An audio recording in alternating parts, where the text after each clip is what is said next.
Paano nga po ba makapunta sa Dolomite Beach sa Metro Manila?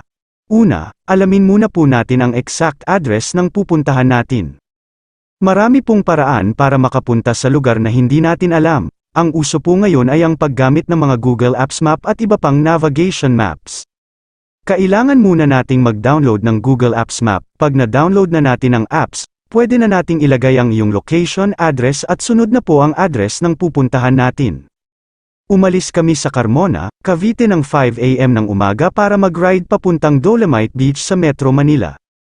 Marami kaming bayan na dinaanan: Binyan, San Pedro, Tunasan, Muntinlupa, Sucat, Bikutan, Taguig, at Pasay, hanggang makarating kami sa Rojas Boulevard, Metro Manila.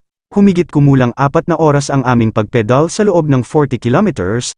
Nagpahinga muna kami bago kumain ng pananghalian. Maganda ang lugar at mga tanawin, kunting picture at video lang ang ginawa namin, bumili rin kami ng souvenir. Maraming salamat sa panonood ng Dolomite Beach ride namin, thank you.